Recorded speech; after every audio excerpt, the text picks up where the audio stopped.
दुर्गा सप्तशती 5वां अध्याय। देवता द्वारा देवी की स्तुति। महर्षि मेधा ने कहा, पूर्व काल में शुम्भ निशुम्भ नामक असुरों ने अपने बल के मद से इंद्र का त्रिलोकी का राज और यज्ञों के भाग छीन लिए और वह दोनों इसी प्रकार सूर्य, चंद्रमा, धर्मराज और वरुण के अधिकार भी छीनकर स्वयं ही सबका उपयोग करने लगे। वायु और अग्नि का भी कार्य वही करने लगे और इसके पश्चात उन्होंने जिन देवताओं का राज्य छीना था उनको अपने अपने स्थान से निकाल दिया। इस तरह से अधिकार छीने हुए दैत्यों तथा दैत्यों द्वारा निकाले हुए देवता अपराजिता देवी का स्मरण करने लगे कि देवी ने हमको वर दिया था कि मैं तुम्हारी संपूर्ण विपत्तियों को नष्ट करके रक्षा करूंगी। ऐसा विचार कर सब देवता हिमालय पर गए तथा भगवती विष्णु माया की स्तुति करने लगे। देवताओं ने कहा, देवी को नमस्कार है, शिवा को नमस्कार है, प्रकृति और भद्दा को नमस्कार है। हम लोग रौद्र, नित्या और गौरी देवी को नमस्कार करते हैं। ज्योत्सनामयी चंद्र रूपी वह सुख स्वरूपा देवी को निरंतर नमस्कार है। शरणागतों का कल्याण करने वाली वृद्धि और सिद्ध रूपा देवी को हम बार बार नमस्कार करते हैं और नैरत्यती राजाओं की लक्ष्मी तथा सर्वाणी को नमस्कार है। दुर्गा को दुर्ग स्थलों को पार करने वाले दुर्ग पारा को शारा, सर्वकारणी, ख्याति, कृष्ण और धूम्र देवी को सदैव नमस्कार है। अत्यंत सौम्य तथा अत्यंत रौद्र रूपा को हम नमस्कार करते हैं, उन्हें हमारा बारंबार प्रणाम है। जगत की आधारभूत कृति देवी को बार बार नमस्कार है।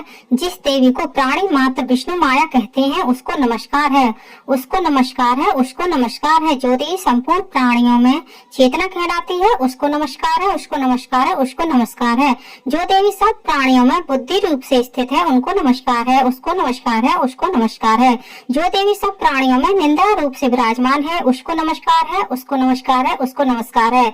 जो देवी संपूर्ण प्राणियों में श्रद्धा रूप से विराजमान है उसको नमस्कार है, उसको नमस्कार है, उसको नमस्कार है। जो देवी सब प्राणियों में छाया रूप से स्थित है उसको नमस्कार है, उसको नमस्कार है, उसको नमस्कार है। जो देवी सब प्राणियों में शक्ति रूप से स्थित है उसको नमस्कार है, उसको नमस्कार है, उसको नमस्कार है। जो देवी सब प्राणियों में तृष्णा रूप से स्थित है उसको नमस्कार है, उसको नमस्कार है, उसको नमस्कार है। जो देवी सब प्राणियों में शांति रूप से स्थित है उसको नमस्कार है, उसको नमस्कार है, उसको नमस्कार है। जो देवी सब प्राणियों में जाति रूप से स्थित है उसको नमस्कार है, उसको नमस्कार है, उसको नमस्कार है। जो देवी सब प्राणियों में लज्जा रूप से स्थित है उसको नमस्कार है, उसको नमस्कार है, उसको नमस्कार है। जो देवी सब प्राणियों में श्रद्धा रूप से स्थित है उसको नमस्कार है, उसको नमस्कार है, उसको नमस्कार है। जो देवी सब प्राणियों में कांति रूप से स्थित है उसको नमस्कार है, उसको नमस्कार है, उसको नमस्कार है। जो देवी सब प्राणियों में लक्ष्मी रूप से स्थित है उसको नमस्कार है, उसको नमस्कार है, उसको नमस्कार है। जो देवी सब प्राणियों में वृत्ति रूप से स्थित है उसको नमस्कार है, उसको नमस्कार है, उसको नमस्कार है। जो देवी सब प्राणियों में स्मृति रूप से विराजमान है उसको नमस्कार है, उसको नमस्कार है, उसको नमस्कार है। जो देवी सब प्राणियों में दया रूप से स्थित है उसको नमस्कार है, उसको नमस्कार है, उसको नमस्कार है। जो देवी सब प्राणियों में तुष्टि रूप से स्थित है उसको नमस्कार है, उसको नमस्कार है, उसको नमस्कार है। जो देवी सब प्राणियों में मात्र रूप से स्थित है उसको नमस्कार है, उसको नमस्कार है, उसको नमस्कार है। जो देवी संपूर्ण प्राणियों में भ्रांति रूप से स्थित है उसको नमस्कार है, उसको नमस्कार है, उसको नमस्कार है। जो देवी संपूर्ण प्राणियों में नित्य व्याप्त रहती है उसको नमस्कार है, उसको नमस्कार है, उसको नमस्कार है। जो देवी चैतन्य रूप से इस संपूर्ण संसार में व्याप्त करके स्थित है उसको नमस्कार है, उसको नमस्कार है, उसको नमस्कार है। पूर्व काल में देवताओं ने अपने अभिष्ट फल पाने के लिए जिसकी स्तुति की और देवराज इंद्र ने बहुत दिनों तक जिनका सेवन किया वह कल्याण की साधना भूता ईश्वरी हमारा कल्याण और मंगल करे तथा सारी विपत्तियों को नष्ट कर डाले। असुरों के सताए हुए हम संपूर्ण देवता उस परमेश्वरी को इस समय नमस्कार करते हैं तथा जो भक्ति पूर्वक स्मरण किए जाने पर तुरंत ही सब विपत्तियों को नष्ट कर देती है वह जगदम्बा इस समय भी हमारा मंगल करके हमारी विपत्तियों को दूर करे। महर्षि मेधा ने कहा, हे राजन, इस प्रकार जब देवता स्तुति कर रहे थे तो उसी समय पार्वती देवी गंगा में स्नान करने के लिए आई। तब उनके शरीर से प्रकट होकर शिवा देवी बोली, शुम्भ दैत्य के द्वारा स्वर्ग से निकले हुए और निशुम्भ से हारे हुए ये देवता मेरी स्तुति कर रहे हैं। पार्वती के शरीर से अंबिका निकली थी इसलिए उनको संपूर्ण लोक में कौशिकी कहते हैं। कौशिकी के प्रकट होने के पश्चात पार्वती देवी के शरीर का रंग काला हो गया और वह हिमालय पर रहने वाली कालका देवी के नाम से प्रसिद्ध हुई। फिर शुंभ निशुंभ के दूत चंडमुंड वहां आए और उन्होंने परम मनोहर रूप वाली अंबिका देवी को देखा। फिर वह शुंभ के पास जाकर बोले, महाराज, एक अत्यंत सुंदर स्त्री हिमालय को प्रकाशित कर रही है।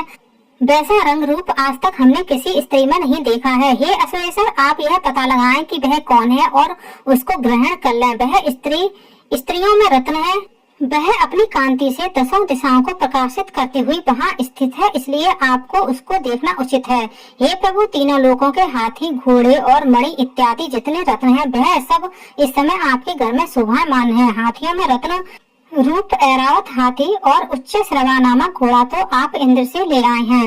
हंसों द्वारा जुता हुआ विमान जो कि ब्रह्मा जी के पास था, अब भी आपके पास है।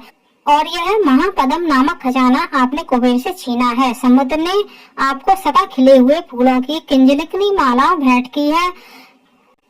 वरुण का कंचन की वर्षा करने वाला छत्र आपके पास है। रथों में श्रेष्ठ प्रजापति का रथ भी आपके पास ही है। हे दैत्येंद्र, मृत्यु से उत्क्रांतिदा नाम वाली शक्ति भी आपने छीन ली है और वरुण का पास भी आपके भ्राता निशुंभ के अधिकार में है। और जो अग्नि में ना जल सके, ऐसे दो वस्त्र भी अग्निदेव ने आपको दिए हैं। हे दैत्यराज, इस प्रकार सारी रत्न रूपी वस्तुएं आप संग्रह कर चुके हैं, तो फिर आप यह कल्याणकारी स्त्रियों को रत्न रूप अनुपम स्त्री आप क्यों नहीं ग्रहण करते हैं? महर्षि मेधा बोले, चंडमुंड का यह वचन सुनकर शुंभ ने विचारा कि सुग्रीव को अपना दूत बनाकर देवी के पास भेजा जाए। प्रथम उसको सब कुछ समझा दिया और कहा कि वहां जाकर तुम उसको अच्छी तरह से समझाना और ऐसा उपाय करना जिससे वे प्रसन्न होकर तुरंत मेरे पास चली आए। भली प्रकार समझाकर कहना।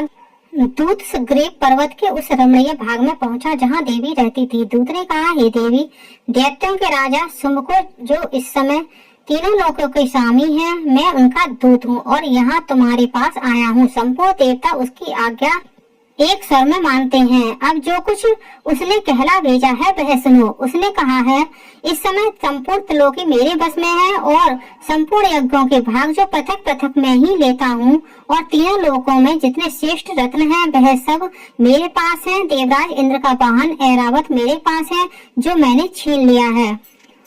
उच्च श्रवा नामक घोड़ा जो क्षीर सागर मंथन करने से प्रकट हुआ था, उसे देवताओं ने मुझे समर्पित किया है। हे सुंदरी, इनके अतिरिक्त और भी जो रत्न भूषण पदार्थ देवताओं के पास थे वह सब मेरे पास हैं। हे देवी, मैं तुम्हें संसार की स्त्रियों में रत्न मानता हूँ, क्योंकि रत्नों का उपभोग करने वाला मैं ही हूँ। हे चंचल कटाक्षों वाली सुंदरी, अब यह मैं तुझ पर छोड़ता हूँ कि तू मेरे या मेरे भाई महापराक्रमी निशुंभ की सेवा में आ जाए। यदि तू मुझे बरेगी तो तुझे अतुल ऐश्वर्य की प्राप्ति होगी। अतः तुम अपनी बुद्धि से यह विचार कर मेरे पास चली आओ। महर्षि मेधा ने कहा। दूत के ऐसा कहने पर संपूर्ण जगत का कल्याण करने वाले भगवती दुर्गा मन ही मन मुस्कुराई और इस प्रकार कहने लगी। देवी ने कहा, हे दूत, तू जो कुछ कह रहा है वह सत्य है और इसमें किंचन मात्र भी झूठ नहीं है। शुंभ इस समय तीनों लोकों का स्वामी है और निशुंभ भी उसी तरह पराक्रमी है, किंतु इसके संबंध में मैं जो प्रतिज्ञा कर चुकी हूँ उसे मैं कैसे झुठला सकती हूँ? अतः तू मैंने जो प्रतिज्ञा की है उसे सुन। जो मुझे युद्ध में जीत लेगा और मेरे अभिमान को खंडित करेगा तथा बल में मेरे समान होगा, वही मेरा स्वामी होगा। इसलिए शुंभ अथवा निशुंभ यहाँ आवे और युद्ध में जीतकर मुझसे विवाह कर ले, इसमें भला देर की क्या आवश्यकता है? दूत ने कहा, हे देवी, तुम अभिमान में भरी हो और मेरे सामने तुम ऐसी बातें ना करो। इस त्रिलोकी में मुझे तो ऐसा कोई दिखाई नहीं देता है जो कि शुंभ और निशुंभ के सामने ठहर सके। हे देवी, जब अन्य देवताओं में से कोई शुंभ व निशुंभ के सामने युद्ध में ठहर नहीं सकता, तो तुम जैसी स्त्री उनके सामने रणभूमि में ठहर सकेगी। जिन शुंभ आदि असुरों के सामने इंद्र आदि देवता नहीं ठहर सके, तो फिर तुम अकेली स्त्री होकर उनके सामने कैसे ठहर सकोगी? अतः तुम मेरा कहना मानकर उनके पास चली जाओ, नहीं तो जब वह तुम्हें केस पकड़कर घसीटते हुए ले जाएंगे तो तुम्हारा गौरव नष्ट हो जाएगा। इसलिए मेरी बात मान लो। देवी ने कहा, जो तुमने कहा वह ठीक है।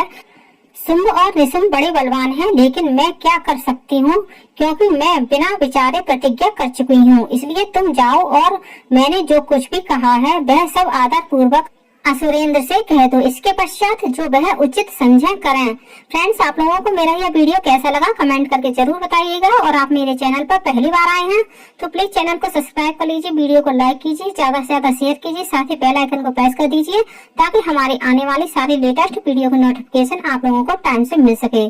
धन्यवाद फ्रेंड्स। कमेंट